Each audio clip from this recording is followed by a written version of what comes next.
Hello viewers, आज का video है हमारा।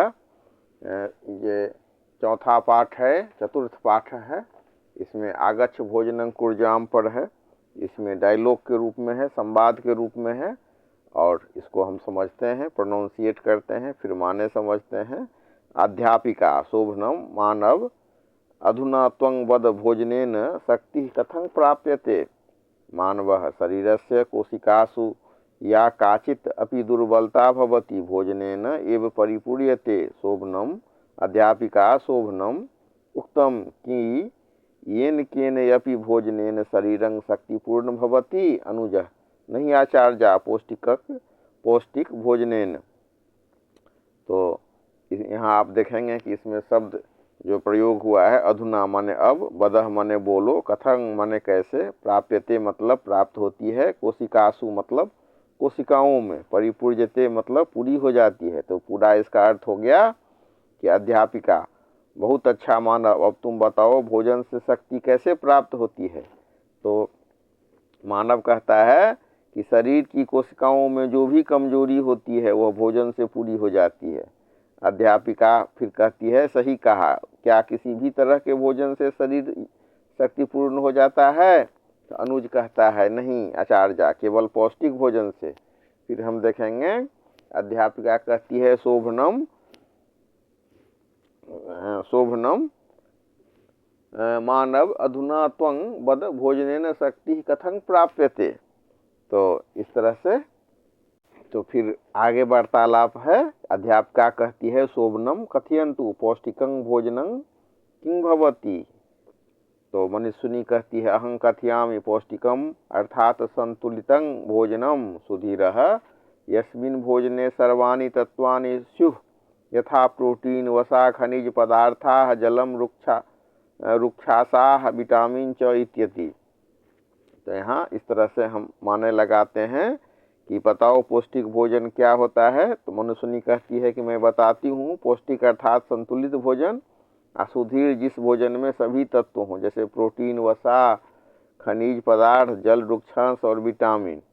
फिर उसके बाद देखेंगे पोषक तत्वों के कार्य पर वार्तालाप है। अध्यापिका कहती है, शोभनम एते तत्वे किं भवति। प्रोटीन इति तत्वेन नवकोशिकानां रचना भवति। कार्बोहाइड्रेट वसा च इति अस्मभ्यं नवशक्ति यच्छतः। एते मतलब इन तत्वों से, नव कोशिका नाम मतलब नई कोशिकाओं की, रचना मतलब बनावट निर्माण, अस्मभ्यम मतलब हमें, यच्छतः मने देते हैं। तो अध्यापिका कहती है, बहुत अच्छे, इन तत्वों से क्या होता है। तो प्रगति कहती है कि प्रोटीन तत्व से नई कोशिकाओं का निर्माण होता है। कार्बोहाइड्रेट और वसा हमें नई शक्ति प्रदान करते हैं। फिर आगे के वार्तालाप में खनिज और विटामिन पर चर्चा है। तो आदित्य कहता है, खनिज पदार्थे अस्माकं शरीरं पोषणं लभते एतेषां अभावे शरीरे अनेके रोगाः भवन्ति। तो अब इसका माने है कि आदित्य, खनिज पदार्थों से हमारे शरीर को पोषण मिलता है, इनकी कमी से शरीर में अनेक रोग हो जाते हैं। तो फिर लता कहती है, खनिज पदार्थों में लोहा, कैल्शियम, पोटेशियम और आयोडीन जैसे तत्व होते हैं, इनके बिना शरीर कमजोर हो जाता है। ये तत्व सब्जियों, फलों, दूध और नमक से भी प्राप्त होते हैं। फिर अगला भाग में है पाचन और निष्कर्ष के बारे में। तो आचार्य रुक्षांसाः के भवन्ति का च एतेषां उपयोगिता। फिर इसका माने है कि श्यामा पूछती है, आचार्य रुक्षांश क्या होते हैं और इनका क्या उपयोग है। तो अध्यापिका कहती है कि रुक्षांश भोजन के पचने में मदद करते हैं, इसीलिए कच्ची सब्जियां, फल, ककड़ी, खीरा आदि रोज खाने चाहिए। तो इस तरह से इसका माने दिया गया है।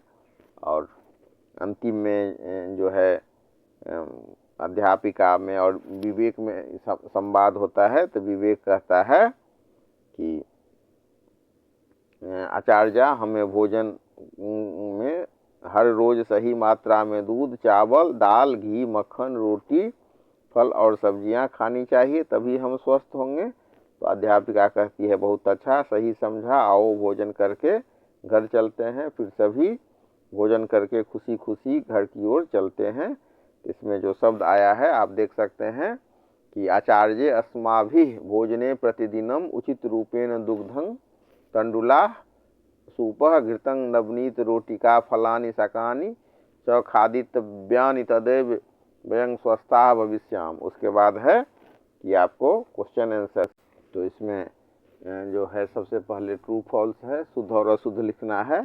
तो छात्राः क्रीडनाय गच्छन्ति, तो ये शुद्धम हो गया। छात्राः अपगृहं गच्छन्ति, अपूपगृहं गच्छन्ति, तो ये अशुद्ध हो गया। वयं शक्तिः प्राप्तुं भोजनं कुर्मः, तो ये शुद्ध हो गया। भोजने सर्वाणि तत्वानि स्युः, शुद्धम हो गया। भोजनं सर्वदा संतुलितं भवेत्, शुद्धम हो गया। और उसके बाद शरीरस्य जलस्य आवश्यकता न अस्ति, तो ये हो गया अशुद्ध। और वयं फलानां शाकानां सेवनं कुर्जाम, तो ये हो गया शुद्धम। अपक्वं शाकं न खादितव्यम, तो ये हो गया अशुद्ध। इस तरह से ये उसके बाद है फिल इन दी ब्लैंक्स। तो फिल इन दी ब्लैंक्स में हम लिखेंगे कि छात्राः भोजन काले परस्परं वार्तालापं कुर्वन्ति, कस्यापि समीपे रोटिका शाकं वा न आसीत्, भोजनेन शरीरं शक्तिपूर्ण भवति, खनिज पदार्थे अस्माकं शरीरं पोषणं लभते, वयं संतुलितं भोजनं खादित्वा स्वस्थः भवाम। उसके बाद है मैच है। तो रुक्षांशाः में होगा पाचन क्रिया, खनिज पदार्थाः में होगा शरीर पोषणम, प्रोटीन में होगा कोशिका रचना, कार्बोहाइड्रेट में होगा नवशक्ति, और विटामिन में होगा शरीर क्रिया। इसके बाद है एक पद में लिखने वाला, जैसे छात्राः अध्यापिकया सह कुत्र अगच्छन्, तो उद्यानम। छात्राः कदा एकत्रिताः भवन्ति, भोजन काले। अध्यापिका छात्राणां किं दर्शितुं कथयति, भोजनम। भोजनेन कासां दुर्बलता परिपूर्यते, कोशिकानां। कार्बोहाइड्रेट वसा च अस्मभ्यं किं गच्छतः, शक्तिं। खनिज पदार्थेः अस्माकं शरीरं किं लभते, पोषणम। इसके बाद संतुलित भोजनं किं कथ्यते, इसका उत्तर होगा यस्मिन् भोजने सर्वाणि तत्वानि। प्रोटीन इति तत्वेन किं भवति, प्रोटीन इति तत्वेन नूतन कोशिकानां रचना भवति। रुक्षांशान् प्राप्तुं किं